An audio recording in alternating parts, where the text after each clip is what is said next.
우리 바로 말씀 함께 나누도록 하겠습니다. 오늘은 시대소망 제55장입니다. 제목은 볼 수 있게 임하지 않음.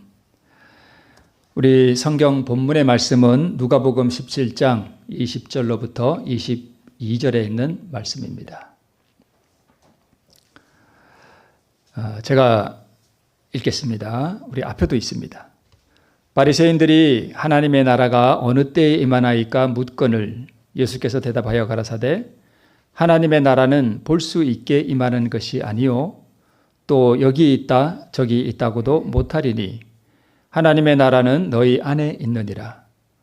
또 제자들에게 이르시되 때가 이르리니 너희가 인자의 날 하루를 보고자 하되 보지 못하리라. 네. 자, 오늘 이제 볼 수 있게 임하지 않음이라는 제목인데요. 이게 볼 수 있게 임하지 않는다는 그 임하는 게 뭐냐 하면 하나님의 나라예요. 그래서 하나님의 나라는 어떻게 임하는가 하는 것을 이렇게 바리새인들과 예수님이 이렇게 대담을 하면서 그 진리를 지금 우리에게 소개하고 있습니다. 자, 하나님의 나라가 어떻게 임하는가? 먼저 좀 우리가 짚고 넘어가야 할 것은 오늘 여기 하나님의 나라는 우리가 흔히 말하는 천국이죠. 근데 이 천국은 여기서 말하는 이 본문에서 말하는 천국은 우리가 장차 들어갈 그 천국이 아니고 우리 마음에 임하는 천국을 말해요. 그러니까 천국은 두 가지가 있다 그러죠. 우리 많이 들어서 아시죠? 우리 마음에 임하는 천국은 은혜의 왕국이라 그러고 또 우리가 장차 들어갈 그 실질적인 하늘나라는 영광의 왕국이라 그렇게 우리가 표현하죠. 오늘 우리 마음에 임하는 이 하나님의 나라를 오늘 이 본문에서 다루는 것입니다. 자, 그런데 우리 바리새인들과 예수님의 이 생각이 조금 달라요. 먼저 유대인들의 가장 그 빛나는 소망이 뭐냐 하면 하나님의 나라가 임하는 거예요. 지금 예수님과 대담을 나누는 이 때는 이 유대인들이 나라를 빼앗긴 상태예요. 자기들이 나라를 다스리지 못하는 그런 때였습니다. 그래서 유대인들이 가장 그 빛나는 소망을 두고 있는 하나님의 나라가 임하는 때를 바라보고 있는데 사실 침례 요한이 그 광야에 외치는 소리로 와서 회개하라 천국이 가까웠느니라 라는 이 기별을 전한 지도 벌써 몇 년이 지났는가 하면 3년이 지났어요. 천국이 분명히 가까이 왔다 그랬는데 벌써 해가 3번 바뀌었고 도대체 그 천국은 언제 임하는가? 예수님도 말씀하시기를 천국이 가까웠다 그랬는데 그러면 예수님의 사명이 실패했는가 하는 그러한 의문이 이 바리새인들에게 있었습니다. 그래서 하나님의 때가 어느 때에 임하느냐? 하나님의 나라가 어느 때에 임하나이까라고 이 바리새인들이 질문을 한 것입니다. 바리새인들의 질문의 요지는 하나님의 나라가 임하는 그 시간을 물었습니다. 그렇죠? 언제냐 그게. 그런데 예수님은 그게 언제냐라고 대답을 하지 않으셔요. 어디에 임하느냐 이렇게 대답을 하십니다. 그러니까 어떻게 보면 동문서답을 하신 거예요. 예수님의 대답이 이렇습니다. 하나님의 나라는 볼 수 있게 임하는 것이 아니요 또 여기 있다 저기 있다고도 못하리니 하나님의 나라는 너희 안에 있느니라.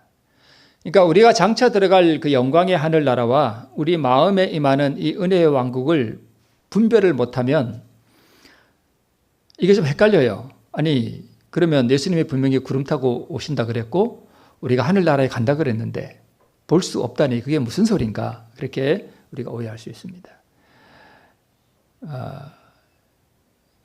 그러니까 여기 우리 마음에 임하는 하나님의 나라는 우리 마음에 임하는 것이니까 당연히 우리 눈에 보이지 않겠죠. 당연히 보이지 않죠. 그래서 하나님의 나라는 볼 수 있게 임하는 것이 아니요 또 여기 있다 저기 있다고도 못하리니 하나님의 나라는 너희 안에 있느니라. 즉 우리 마음에 임한다 이렇게 말씀하셨습니다. 그래서 우리 예수님의 말씀의 요지는 하나님의 나라는 어디서부터 시작되는가 하면 어디에서요? 마음에서 시작된다는 거예요. 그러니까 이렇게 이해하셔야 됩니다.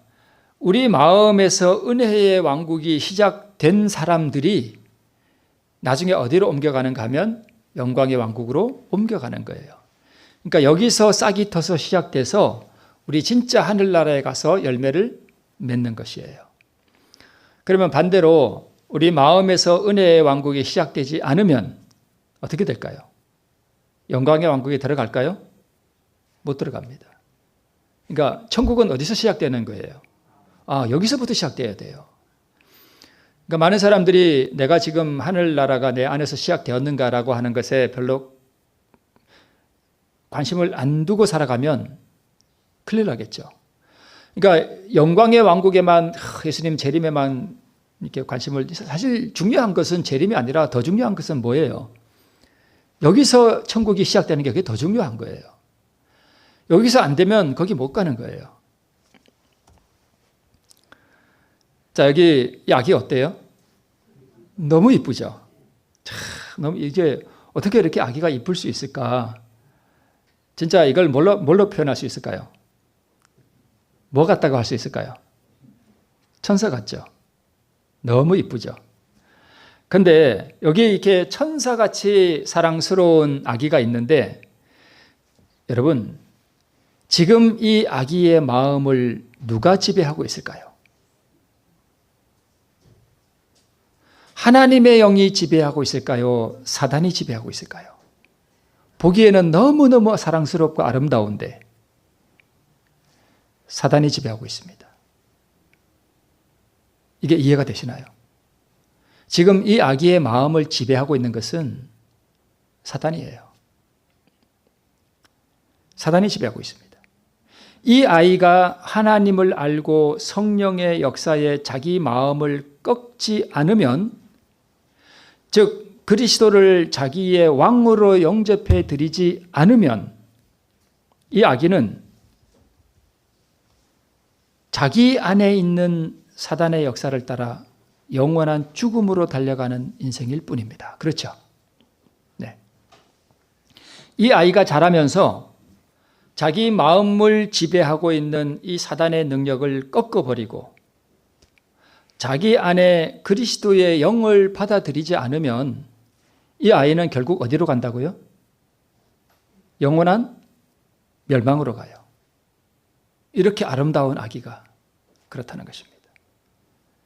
그러니까 이 아기의 마음 속에도, 이렇게 아름답고 사랑스러운 이 아기의 마음 속에도 뭐가 시작되어야 된다는 거예요?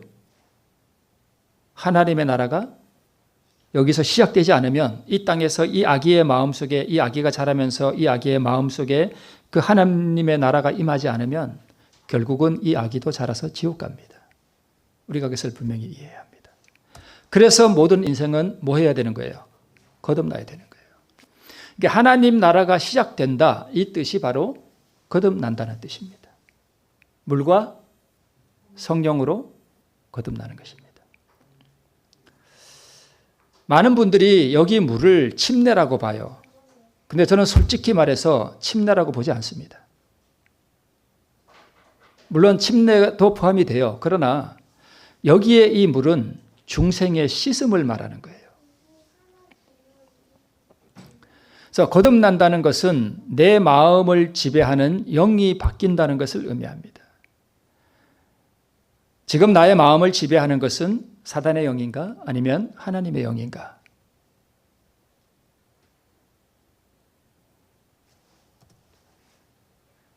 자, 하나님의 나라가 어느 때에 임하나이까라고 바리새인들은 물었는데, 중요한 것은 하나님의 나라가 어느 때에 임하느냐 하는 것이 중요한 것이 아니죠. 천국은 어디서 시작된다고요? 내 마음에서 시작돼요. 근데 내 마음에서 천국이 시작되는 것은 각 개인마다 다 시간이 같을까요? 다를까요? 다 다르죠. 어떤 사람은 이걸 못하고 그냥 무덤에 내려가요. 심지어 그가 목사일 수도 있습니다. 목사에게 보내는 권면에 보면 목사도 회심해야 된다 이렇게 말씀하고 있습니다. 목사도 뭐 해야 된다고요? 회심해야 돼요. 그 이야기는 뭐예요? 목사도 회심하지 못할 수도 있어요. 목사도 회심 안 하고 목회 얼마든지 잘할 수 있습니다. 저는 우리 목사들이 회심하지 않았다, 뭐 그런 뜻으로 말씀드리는 게 아니에요, 여러분. 그걸 잘 분별하셔야 됩니다. 심지어는 그가 목사라 할지라도 화이트보이는 그 목사들이 다 회심해야 된다 이렇게 말씀하고 있습니다. 장로도 수십 년 신앙해도 하나님의 나라가 시작되지 않고 무덤에 들어갈 수 있습니다. 그래서 우리 주님의 말씀은 어느 때에 하나님의 나라가 임하느냐라는 이 질문에 그분은 동문서답같이 어느 때에 임하느냐 하는 것이 중요한 것이 아니라 하나님의 나라는 너희 안에서 시작되어야 된다 하는 것을 지금 강조해서 말씀하고 있는 것입니다.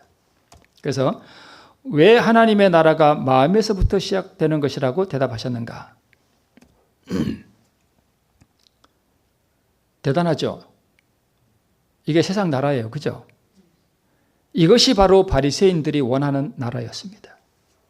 부강한 나라, 경제적으로 부강한 나라, 다른 나라들이 침범하지 못하는 세상의 열방이 예물과 조공을 바치는 그러한 번영하는 부한 나라, 자기들의 메시아가 오시면 유대 나라를 세상 만국 위에 높이고 영화롭게 하시는 그런 세속적으로 위대해지는 나라를 바라보고 있었습니다. 그래서 그런 나라가 바로 여기 그림에 나오는 것처럼 이런 나라가 언제 도대체 임하느냐라고 물은 것입니다. 예수님은 전혀 엉뚱한 대답하신 거예요. 이런 나라는 오지 않는다. 나는 이런 나라를 세우러 온 것이 아니다. 그 뜻입니다. 그래서 예수님의 대답은 그런 나라는 오지 않는다. 너희는 그런 나라를 바라보지 말아라.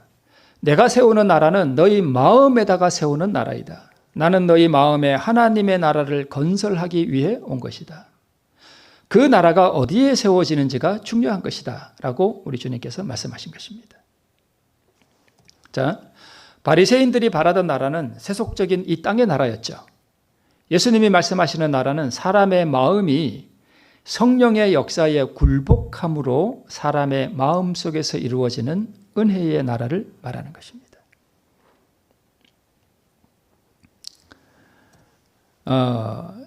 천국은 여기 있다 저기 있다고도 못하고 너희 안에 있느니라 하는 이 말씀의 또 다른 의미는 그 천국을 시작되게 할 수 있는 생명의 왕이 지금 너희 중에 있다라는 뜻도 함축되어 있습니다. 그 천국을 시작되게 할 수 있는 생명의 왕이 지금 여기 있다는 말씀이에요. 네.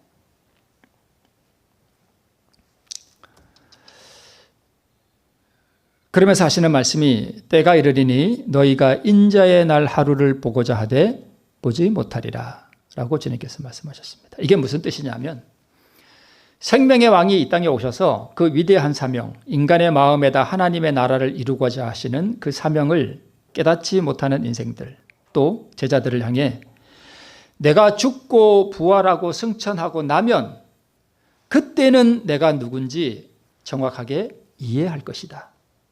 그때에 너희가 나와 함께 이야기하고 거닐던 이날 하루만이라도 다시 보고자 하되 볼 수 없으리라는 말씀이에요.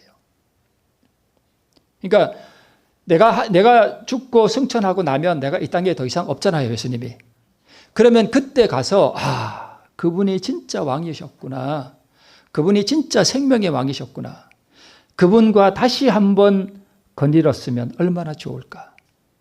그분과 하루만이라도 다시 그분을 대면하여 볼 수 있다면 얼마나 좋을까. 그 뜻이에요. 그러나 그럴 수 없다는 것입니다. 지금이 황금같이 중요한 기회라는 뜻입니다. 그렇죠? 그런 뜻입니다. 그래서 우리 시대의 소망에 보면 제자들이 구주의 품성과 사명을 충분히 깨달은 것은 승천 이후에 성령이 부어진 후였습니다. 그때에야 예언과 이적을 깨달을 수 있었습니다. 그분의 말씀을 되풀이하는데 실증을 느끼지 않았습니다. 어렴풋이 이해되던 교훈들이 너무나 선명하게 이해가 되었습니다. 성경이 새로운 책이 되었습니다. 그러니까 예수님이 직접 대화하고 함께 거닐고 직접 말씀하실 때는 그 말씀들을 잘 이해하지 못했어요.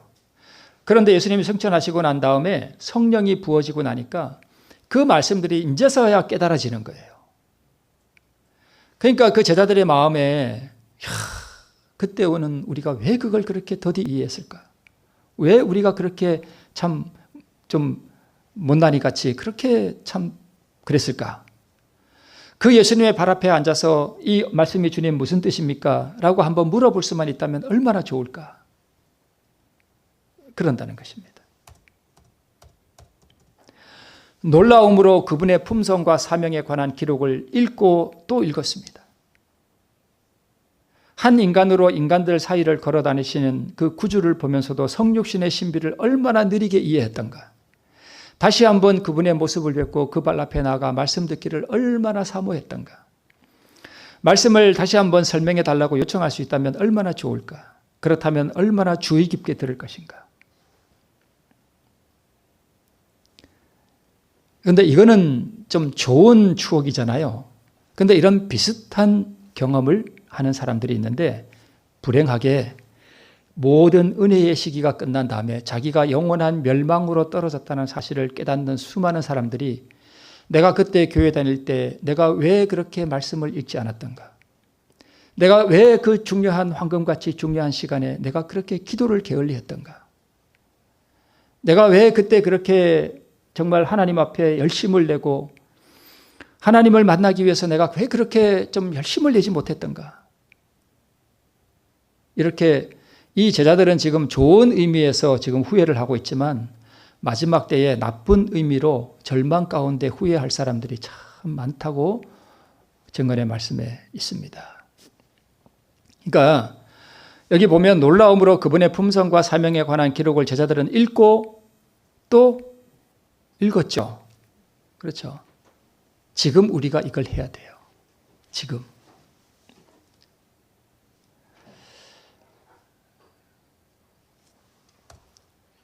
그래서 때가 이르리니 너희가 인자의 날 하루를 보고자 하되 보지 못하리라 하는 말씀이 바로 이 뜻이었습니다.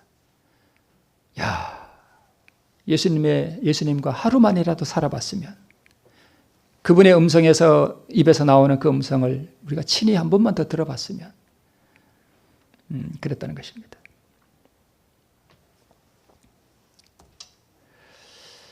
그래서 시대소망 이 506쪽에 우리 오늘 그 55장에 이렇게 말씀하고 있습니다. 그대들이 지금 누리고 있는 기회, 즉 하나님의 아들과 같이 담화하며 길을 걸어가는 그러한 기회를 사모하는 마음으로 돌아보게 될 날이 올 것이다.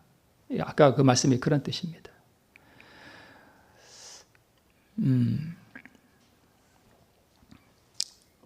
자, 그렇다면 왜 그들은 구주를 그렇게 이해할 수 없었는가? 우리 그 이유를 시대소망이 이렇게 기록하고 있습니다. 예수님의 제자들까지라도 그들이 지닌 이기심과 세속적인 욕망 때문에 그분께서 그들에게 나타내고자 하신 영적 영광을 이해할 수 없었다. 제자들이 구주의 품성과 사명을 충분히 깨달은 것은 그리스도께서 아버지에게로 승천하시고 신자들에게 성령을 부어주신 후의 일이었다라고 말씀하고 있습니다. 왜 예수님을 그렇게 이해하지 못했을까? 뭐 때문이었다고요?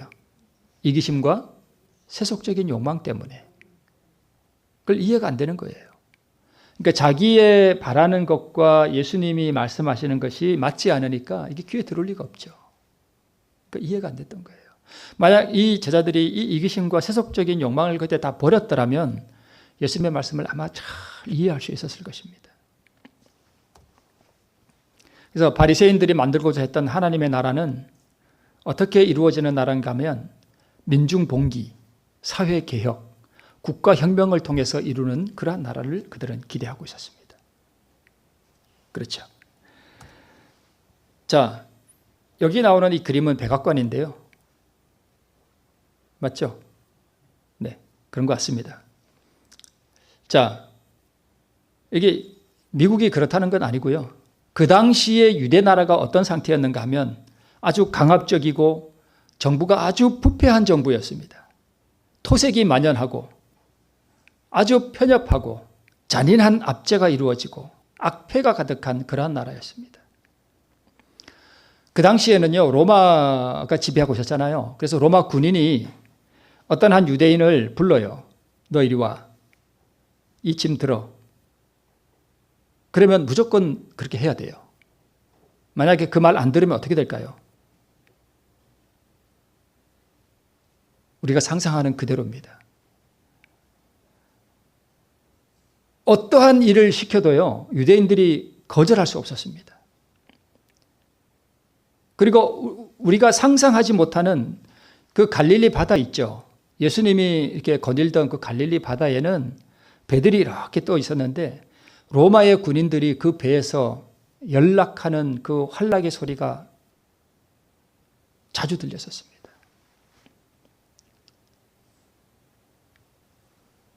아주 불법적인 그러한 이 활락, 여러분 이해가 되시죠? 그러한 나라였습니다.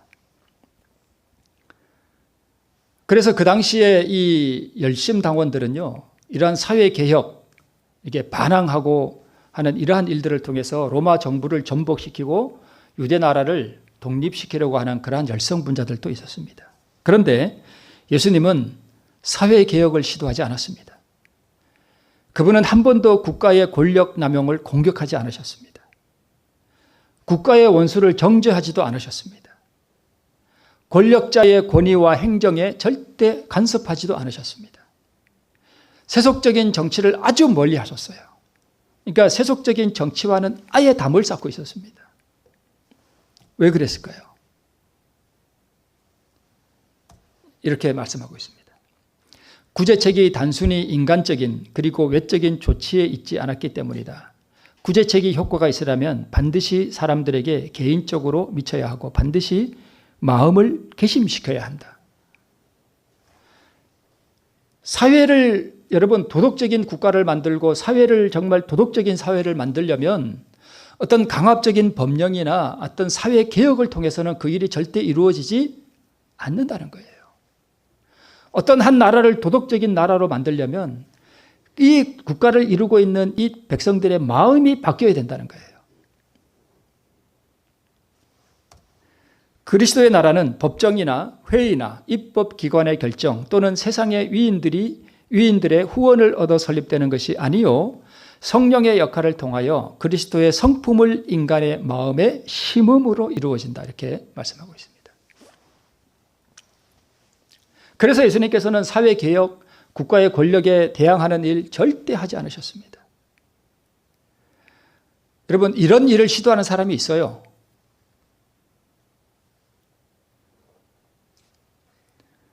일요일 협령이 뭐냐 하면 여러분 앞으로 미국에서 또 전 세계적으로 왜 세상이 이렇게 험악해지느냐, 왜 도덕이 무너지느냐, 우리가 국가의 법으로 앞으로 일요일 날 모두가 어디 가게 하자, 교회 가게 하자, 입법기관의 결정으로 이 나라를 도덕적인 국가로 만들자 하는 게 일요일 법령이에요. 그렇게 해서 이 땅에 하나님의 나라, 도덕적인 나라를 건설하자는 것이 바로 일요일 협령의 목적입니다. 대단히 아름다워 보이죠? 바리새인들이 세우고자 했던 바로 그런 나라가 일요일 협령을 통해서 이루어지는 나라예요.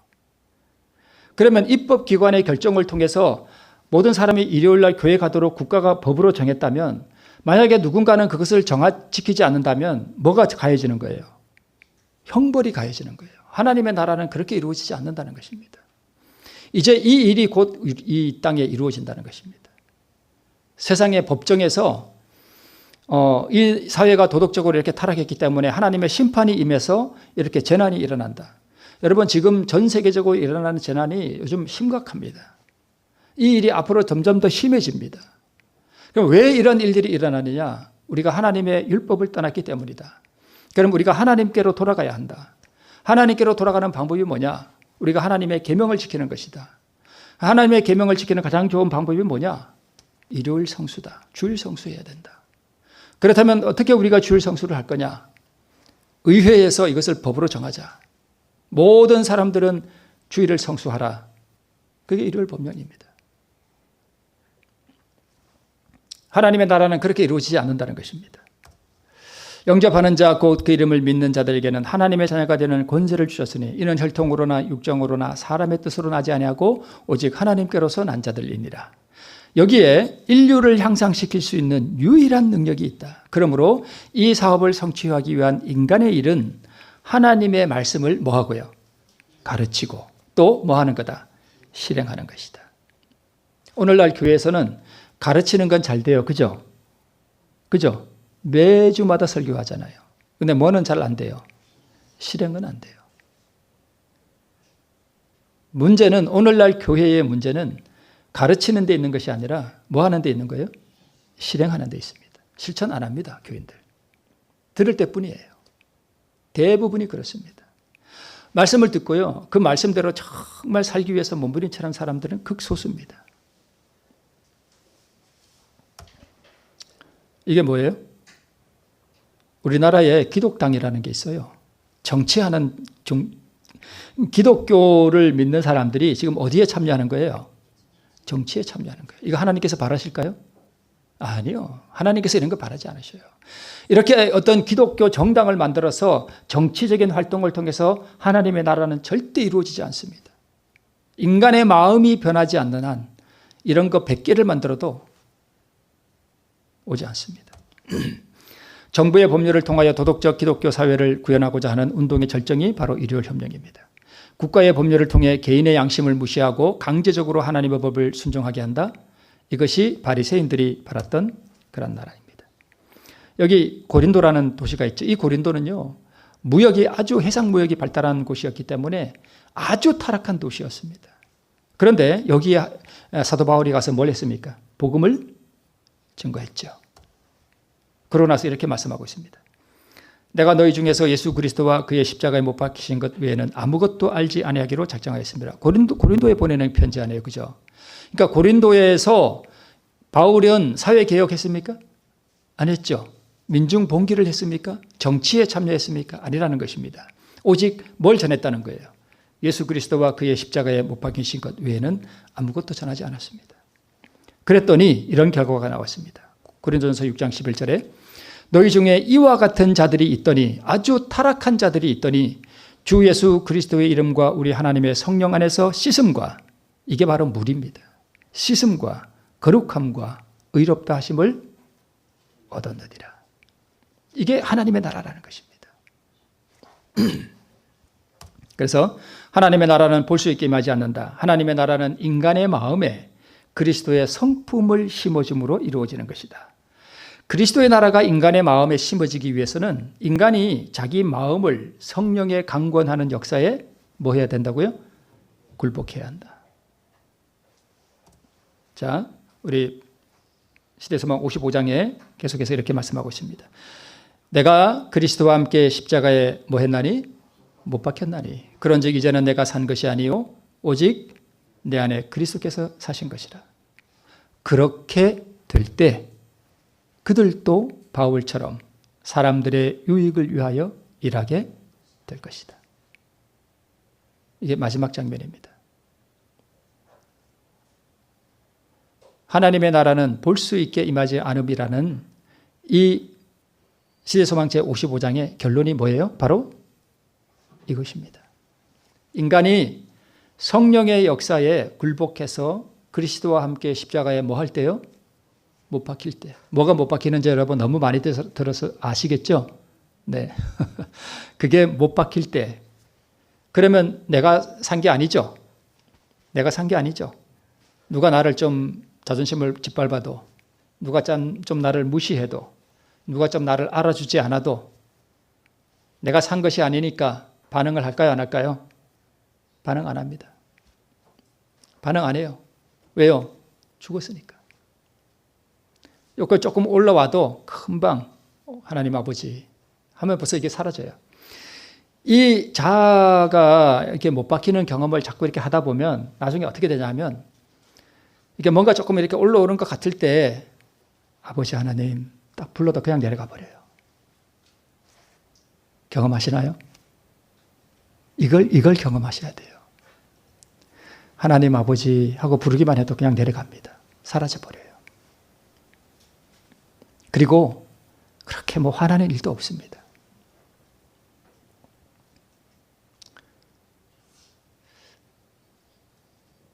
정말 제가 자랑 같아서 정말 죄송한데요.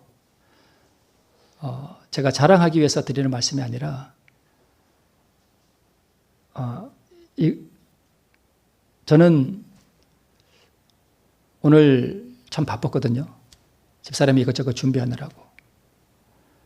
근데 저는 오늘 집사람을 도와서 뭔가를 이렇게 도와줄 때 제가 너무 행복했습니다.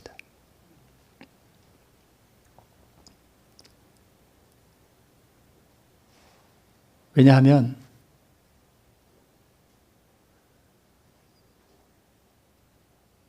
제가 집사람이 하는 모든 말에 제 자아를 완전히 굴복시키기로 했거든요. 그래서 집사람이 뭐라고 얘기하면 저는 무조건 그렇게 해줍니다. 그렇게 자꾸 하다 보니까 제가 빨래를 다 해서 빨래를 다 널고 이것저것 많이 하고 뭐 잡다한 걸 다 해도 그게 다 너무 행복해요. 이것은 제가 자랑이 아니라 그렇게 작은 일들에 자꾸 자아를 굴복하게 되면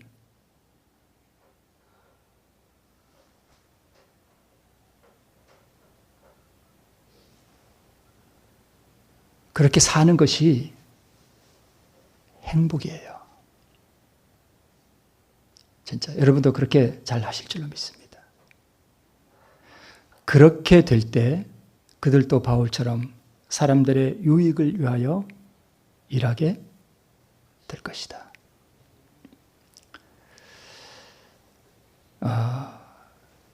한 말씀만 더 드리고 마치겠습니다. 하나님의 나라가 이렇게 임하면은요, 문득문득 내 마음속에 무엇이 느껴지는가 하면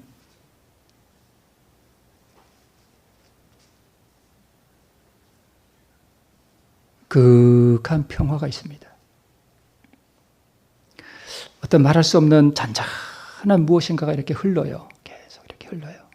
이게 끊임없이 흐르는 게 아니라 이렇게 뭐 대화를 하거나 아니면 뭔 이렇게 일에 빠져서 잠깐 이렇게 일하다가도 마음을 돌이켜서 마음을 하늘로 향하면 다시 이렇게 흐릅니다. 특별히 저는 요즘 무슨 음악을 많이 듣는가 하면 제 핸드폰에 제가 이렇게 저장을 돼 있는 음악인데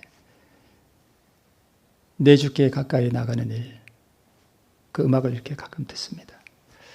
내 주를 가까이 하게 함은, 그 음악이 첼로인가 바이올린인가 아마 그런데 그 음악이 이렇게 나올 때 그리스도를 묵상하면 그 하늘의 어떤 그 충만한 것이 제 마음에 가득히 흐르는 것을 제가 많이 느낍니다.